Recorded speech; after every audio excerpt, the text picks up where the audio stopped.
Eventually, I embarked upon the matrimonial sea with a colleague some 8 years my junior. Unlike most women in her age set, she towered only 6 heads above me. Nowadays, such double acts in terms of vertical distance deviations are by no means out of the ordinary. And yet, since the growth rates have ballooned exponentially to a much greater degree than of yore, a difference of 8 years in age between newlyweds, let alone but one, makes for signally incompatible hookups. At best, sleeping partners can remain within socially acceptable parameters, mass and poundage-wise, and therethrough avoid violating any civil or penal codes if and when they diverge in oldness by just a week or two, but not a minute longer. Greater age differentials than that are magnanimously ill-advised and, as a matter of public policy, ruthlessly discouraged. Further over, the tonnage and size differentials between similarly aged subjects are forth waxing on an almost hourly basis, which is one of the rudimental reasons why the decreed ages of consent are, at every other breath, being redefined by legislative assemblies across the board. As a result, it is no longer legally permissible for, say, a 21 3/8-year-old to have a love affair with a 21 2/8-year-old, without the elder of the infatuates eventually being arrested, tried, convicted, and imprisoned as a predatorial offender.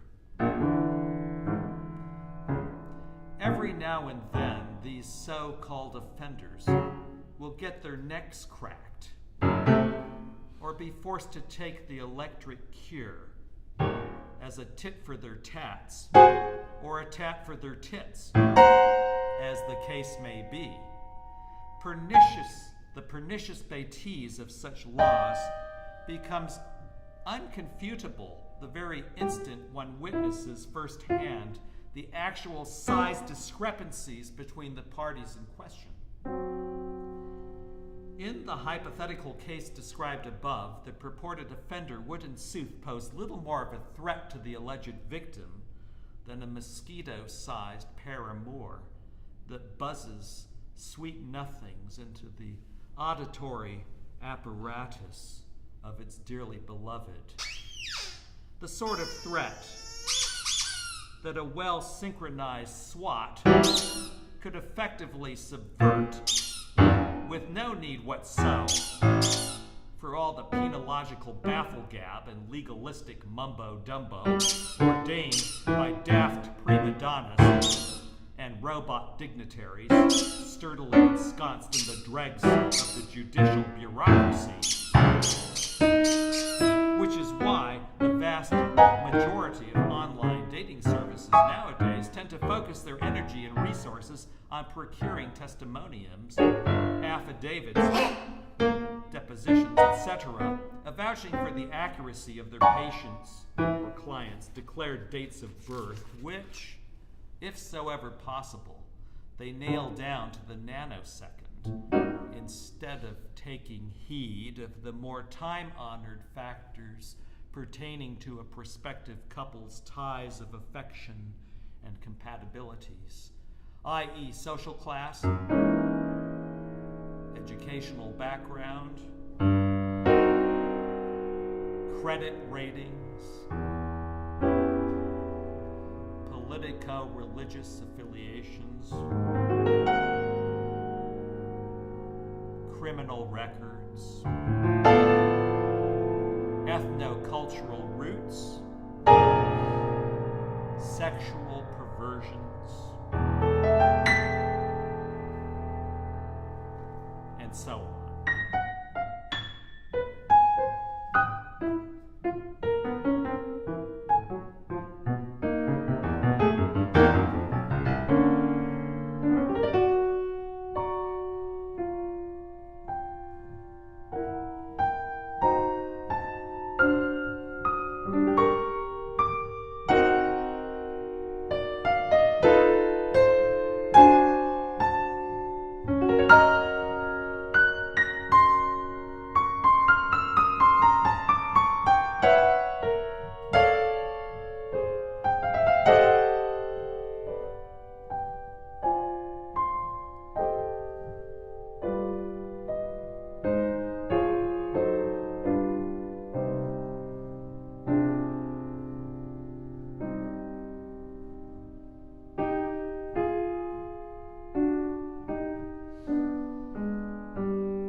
For this reason,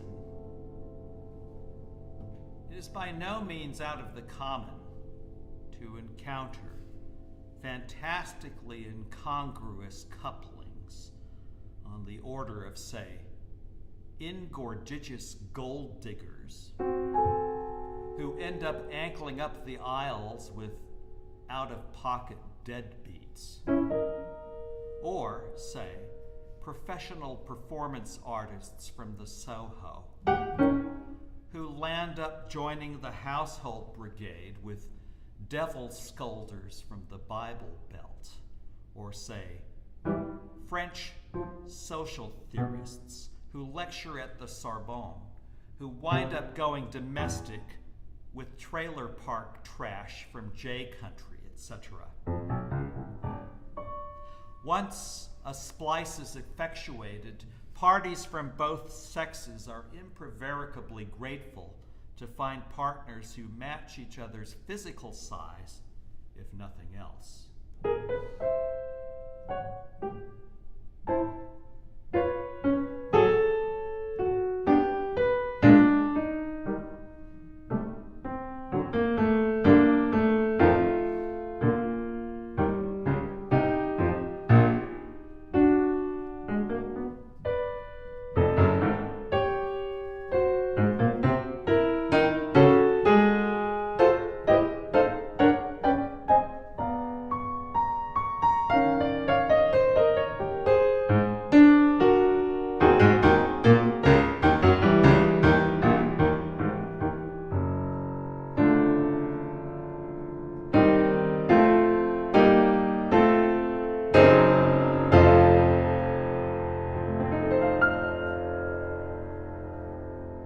Because scientific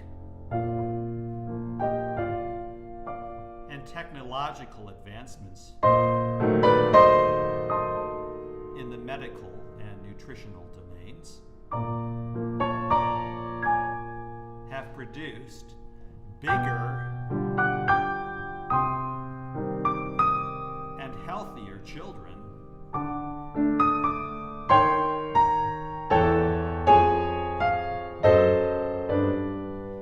henceforwards referred to as baby loomers, and substantially reduced the infant mortality rate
luckily created some unforeseen glitches.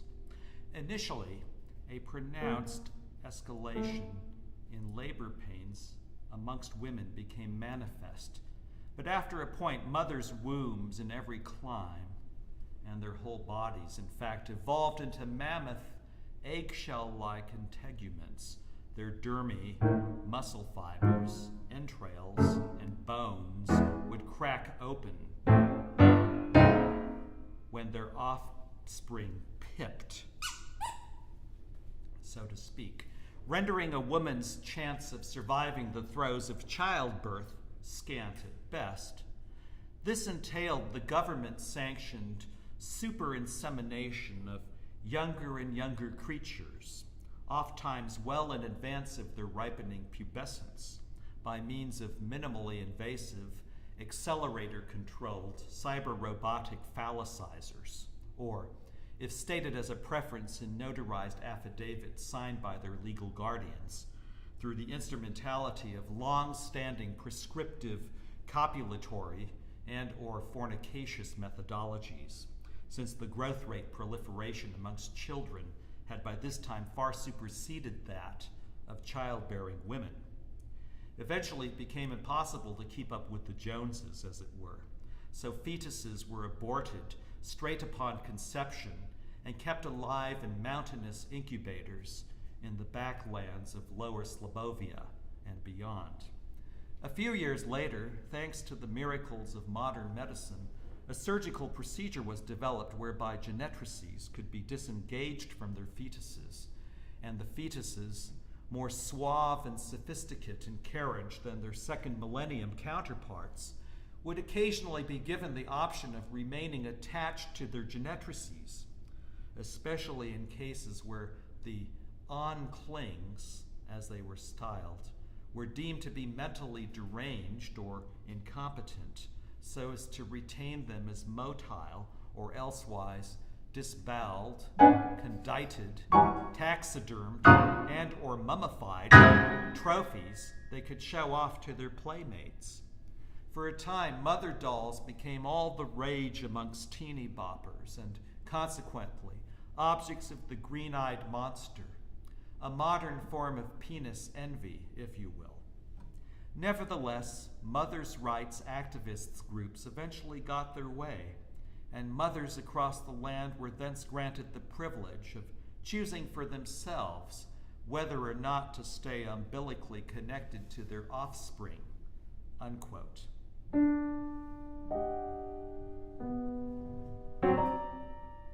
Grandees and gentle dames, permit me once again to extort your forbearance at this untimely interruption. For I dare say, in the best of conscience,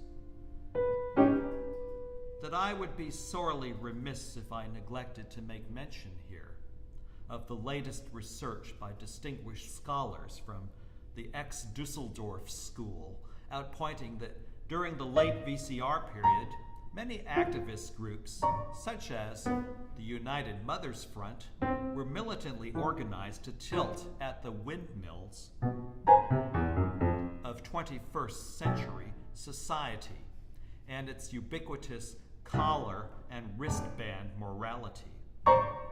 To any form of consensus. As ill luck would have it, none of these groups found agendas on which they could come to any form of consensus. So they wound up locking horns with and eventually making mincemeat out of each other.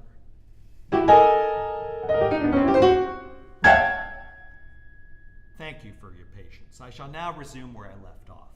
Quote, shortly after I received tenure, my bitter half gave birth to a robust 50-pounder.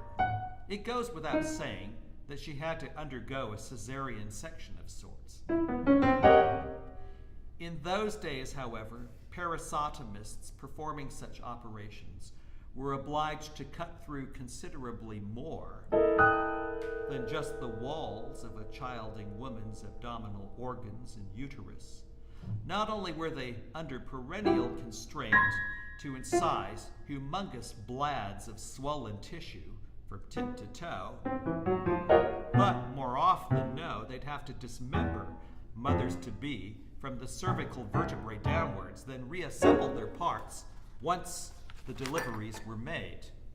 Helga was never quite the same after what they did to her, so we've had, thence, to betake ourselves to stone bone, airtight, up to the handle, goof-proof, contraceptive, sleight of horn gimmicks. I was alarmed when I recently discovered, quite by accident, that the lion's share of my wife's innards had been replaced during her travail by newfangled hop-and-go-fetchits, pre-engineered to simulate the functions of her indigenous parts. Apparently, large portions of her cerebral cortex, frontal lobe, corpus callosum, and cerebrum had been surgically removed and then replaced with computerized electromagnetic ringamajigs, each of which contained over 16.5 vigintillion zettabytes of RAM that were pre-programmed to parrot or otherwise approximate the totality of intricate nuances and subtle dynamics that embodied her original character and personality. Also, the big-nose knifers and bone men used this occasion to cut her brain fibers transorbitally, an execution known in the vernacular as a prefrontal lobotomy, to render her phlegmatic to her milieu. After rearranging her attic, they installed miniature high-resolution fiber optic cameras and bugging devices into her receptors. And to think that all these years I'd been silently commending her on her long-suffering patience, her placid thole-moldness, her intestinal fortitude. Helga, my chief of staff, my ball and chain, a pawn and droid of the ad board. Our son Kong grew up in quick fits and spurts. By the time he was 6, he'd become too sizely for our home. So Helga and I had to work double hard to save the down payment and closing costs for a roomier dwelling where he could reside. As one can readily surmit, manifold affiliates of the baby loom generation took up their abodes in renovized cathedrals, skyscrapers, coliseums, and such like. More and more structures of this sort mushroom not only in megalopolises like New York, but in subtopian residential precincts as well. Eventually, our precious little shelter was thrown into the shade by such fabrics, as a result whereof, by Inchmeal, the newsboys and eggmen overlooked it on their delivery beats.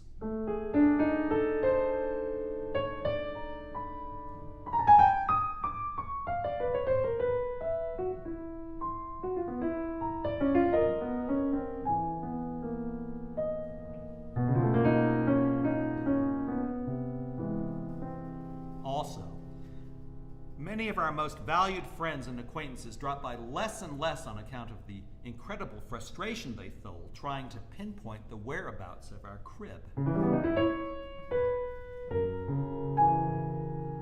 For some reason or other, the newest global positioning systems failed to register our seat.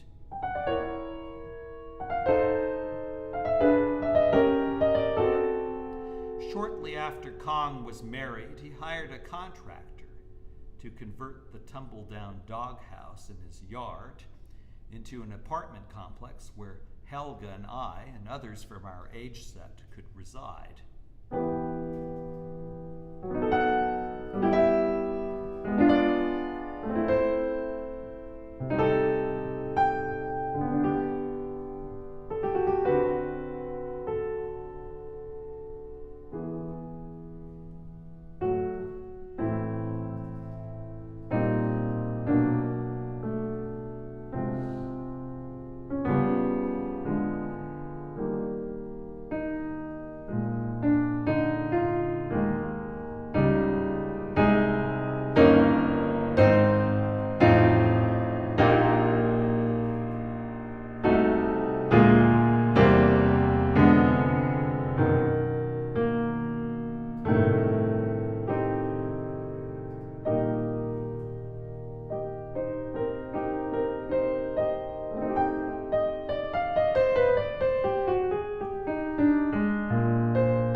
not uncommon between children and their parents, and oft-times proved beneficial for both. It followed some years thereafter that Kong's daughter Brynhilda, my only grandchild, and son-in-law Tarzanosaurus, eventually convinced Kong and his wife to move into one of the pigeonholes in their columbarium, post-jacent to the plugged-up earth closet looming aslant beside the unsown cornfields abaft the quad. After Helga and I donated some 9/10 of our household effects and movables to the Salivation Army, numbered amongst which were our most treasured Larrys and Penates, Brynhilda found us a commodious gap in the nethermost drawer of her filing cabinet, which afforded us considerable privacy. She was kind enough to carry me in her briefcase every morning to the edifice on campus where I lectured. A special arrangement was made for senior pedagogues to deliver speeches to their classes from podiums made of cassette boxes and broken rulers, duct taped to the omphalos of swacking conference tables, fitments that could fairly be described as dinosauric in dimension. Standing atop such a table was not unlike being on a freeway overpass without railings. The students would seat themselves around us, cocking their ears attentively to catch the gist of whatever we spouted. At first, the ad board refused to provide us with mics and speaker systems, thereby leaving us devoid of any practicable alternatives for establishing operary methods of communication with our students. We therefore found ourselves in the ungracefully awkward position of having to gesticulate ecstatically, much what violently, with our arms and legs, whilst fiendishly barking and squeaking ourselves croaky in maniacally desperate attempts to make ourselves distinctly understood. Most of the students were deferential towards us, seemingly hanging for dear life on every word we sputtered, whilst beaverishly taking notes. Others were swell-headed, insolent, unteachable little brats, or big brats might be the more correct term, who thought they knew everything better.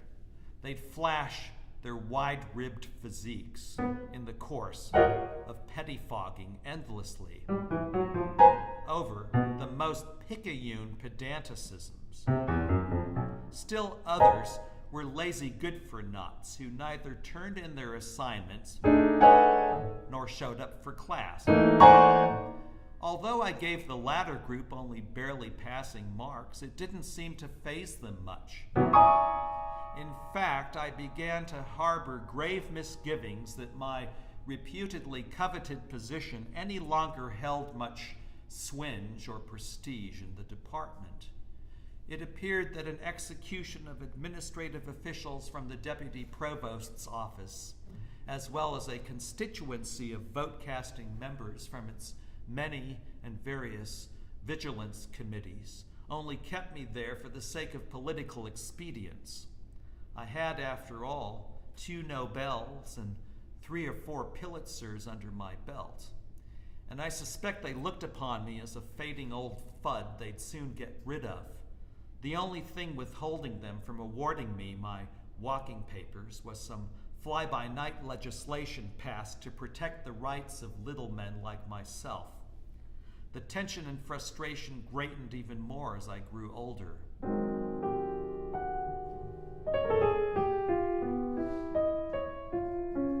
By the time I approached retirement, I had to lecture on a glass slide under the objectives of a microscope. Every other morning, an assistant authorized by the ad board would effuse a gross vessel of oil over my top flat and then stain my flesh with a motley of synthetic dyes antecedent to mounting me on the glass with a pair of tweezers. The assistant would then place the slide on a platform, a sort of proscenium, if you will, that was posited point blank beneath the objective lenses and steep above a large movable mirror that functioned as a spotlight of sorts, insomuch as it refracted or lased a blinding glare dead upon me. In despite of nominal splurges on the part of the ad board to motivate students to channelize their aggressive impulses into fixating less than half-heartedly upon the sums and substances of lectures delivered by size-challenged academics like myself, I sensed all the same that the tension spans of my own students, even the best and brightest among them, had shortened considerably.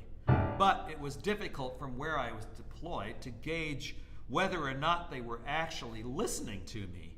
All I could espy through the optical tubes and cylinders impending above me were some half-dozen grotesquely distorted vestigial remnants of nictitating membranes. When the students had questions about the material I presented,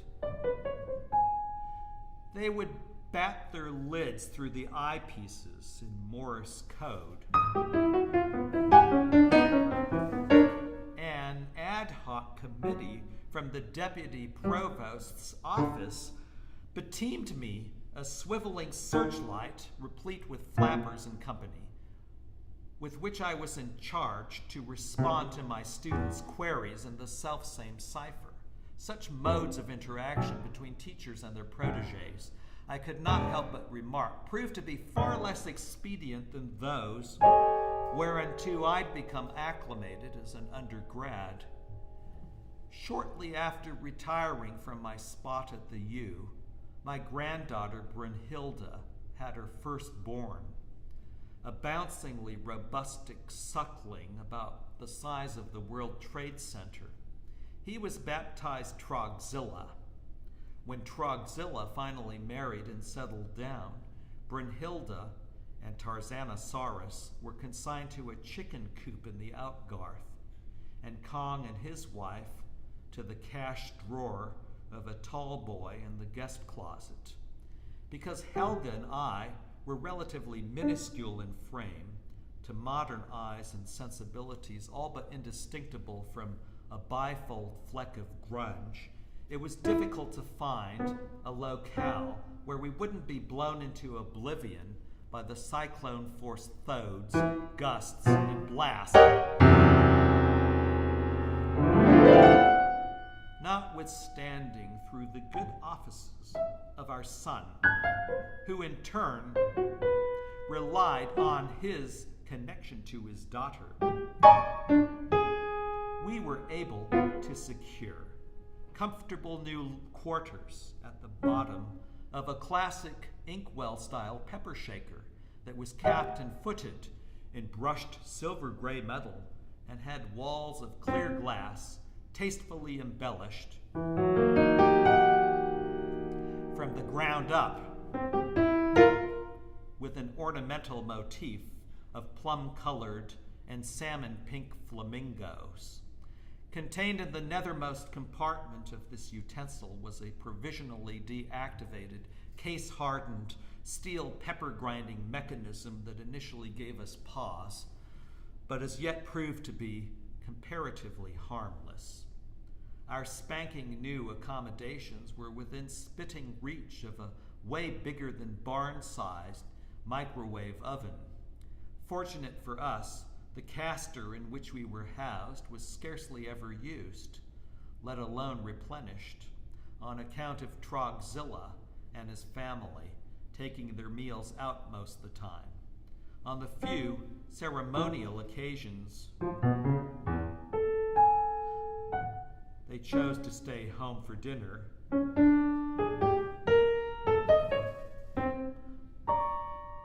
Helga and I were given ample warning to clear out.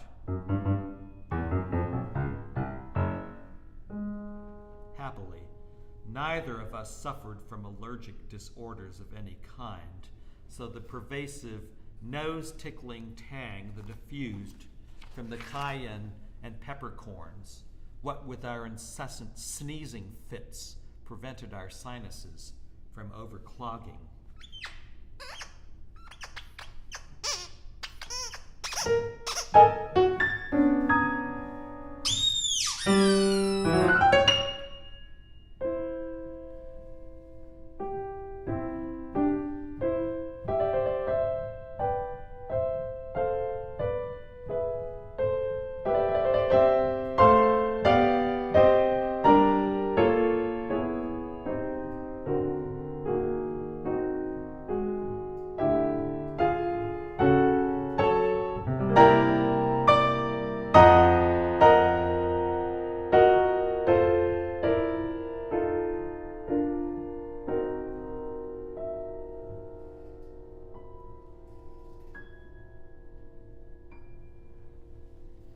My classes, though well attended, were taken over at times by a young upstart named Hoggins, who was only 5 or 6 heads shorter than the more pint-sized of my students.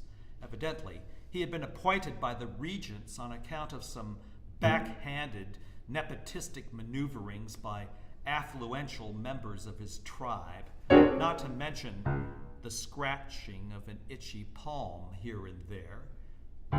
As one might justly expect, he was known to bask in spicy and expensive colognes, the musky stinks of which invoked many a wide-eyed frechette into swooning with ecstasy at the stylishly dashing figure he supposedly cut. His single-breasted jackets always smelled exquisitely unsoiled and were studiously bedubbed with brain-tanned, full-grain ostrich, yak-skin, barnacle, sturgeon, and or dog-skin leather elbow patches on either of his sleeves, which lent to his facade a hammed-up professorial tenue. He also nurtured a special affinity for splashy silk Nehru shirts necklaced with glistering medallions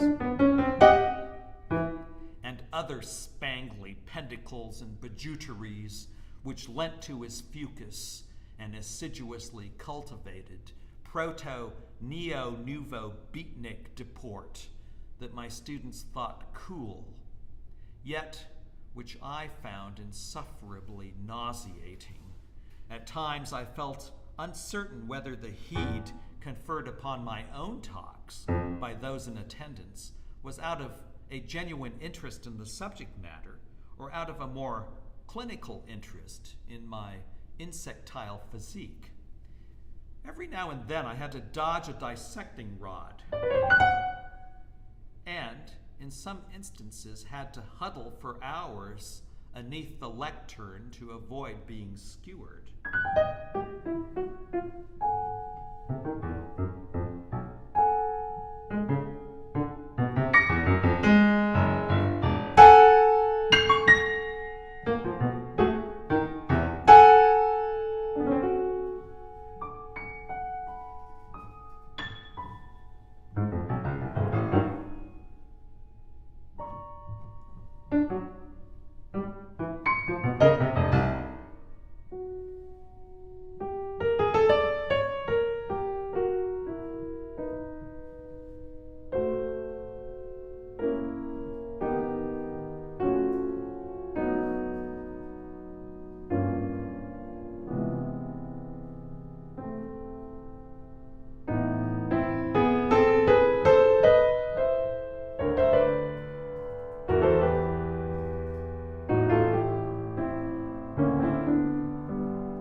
I could not help but take note of the fact that not once in the course of my having had to brook such ordeals, even when I feared for my very life,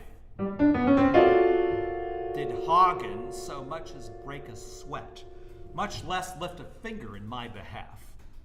I had therefore good reason to suspect he was drooling covetously after my endowed chair, or stool might be the more felicitous term, and belike champing at the bit for me to bite the dust, the sooner the better, no doubt, from his coign of vantage. To this living day, I've been hopelessly incapable of determining whether or not such exploits as those forementioned were to be taken in jest, as one takes, for example, fraternity pranks, or if there was in fact a malicious intent behind them. Unquote. Fraternities, tomatoes, and gentlemen, according to a recent set of studies published by the late Professor Reinhold Dumpf of the Googleplex Academy, were student organizations on university campuses dedicated to staunchly upholding what then-a-days were perceived as the augustly sacred capitalist paragons of free enterprise, big business, universal brotherhood among equals, that is, Puritan morality, and the wholesale enslavement of the underclass.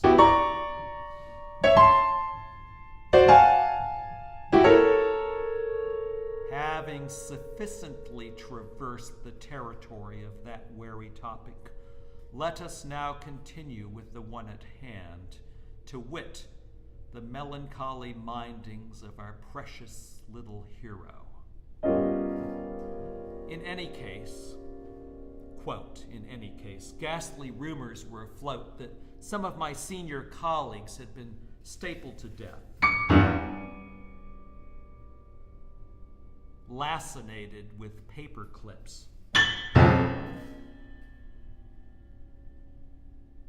throttled with rubber bands, or pulpified into amorphous smudges inside textbooks. Ominous reports circulated about students who deliberately tortured and even killed their professors by burying them alive under mountainous globs of pre-masticated bubble gum, or by drawing and quartering them after tying their appendicles to the tarsi of elephantic insects,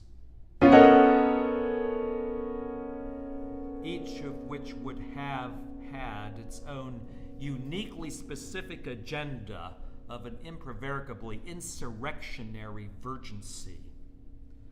Moths of various breeds, such as the Atlas and the Death's Head, were especially popular on account of their spasmodic volitations. Lamentably, the ad board has done next to nil to make restitution for, or in other ways to rectify,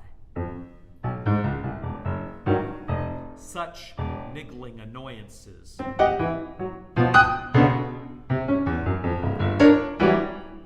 Front page news is interminably difficult to follow nowadays. Occasionally, Trogzilla will flick on the high-definition TV in his kitchenette, not far from our pepper grain in the shaker. But the screen is so large and lambent with flickering colors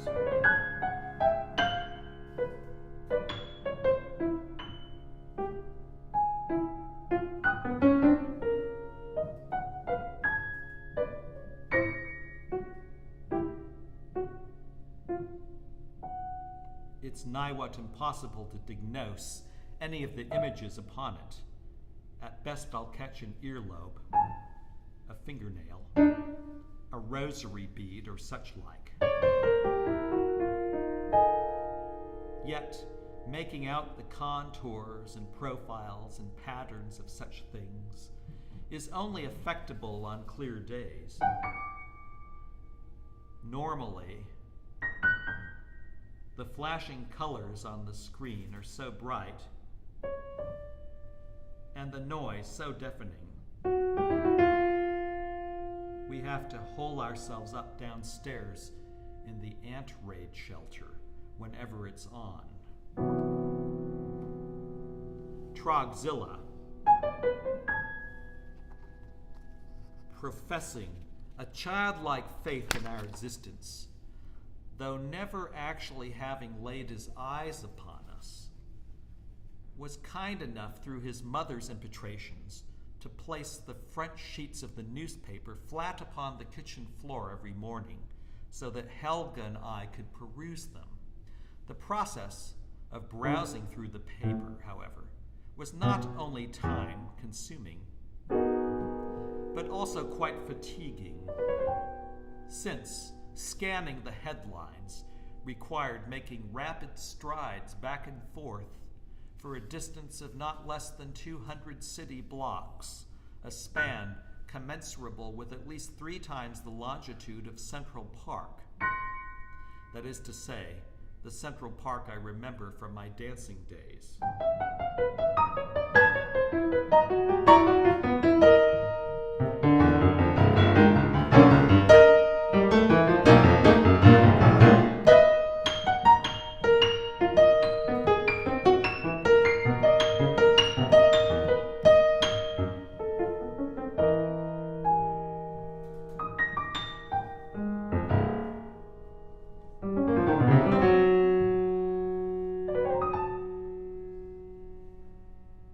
Unquote.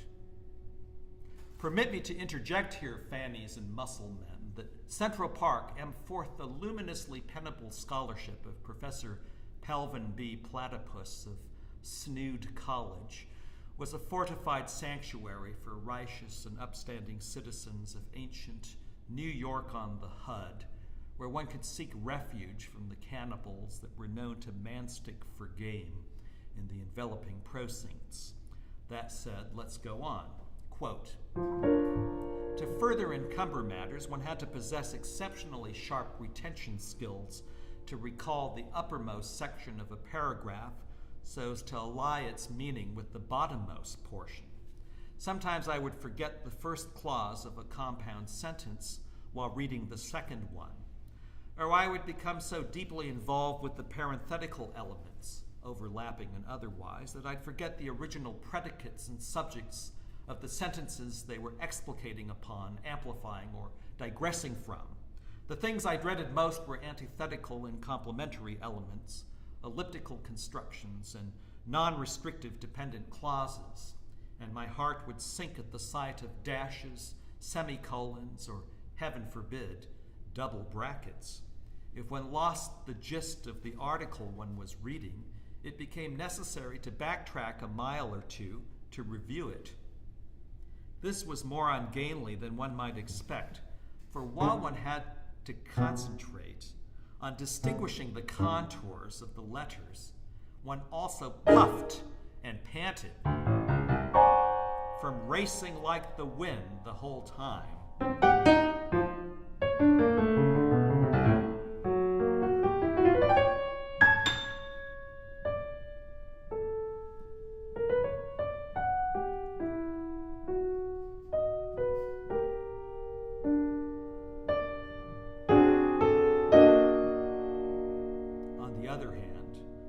Daily exercise did us some good, and ifsoever or whensoever we happened to have extra gas, we'd take time to read a strip or two from the funnies. Quite natch. The Adventures of Tiny Tim Thumbie and His 4 Little Fingerlings was one of our all-time faves.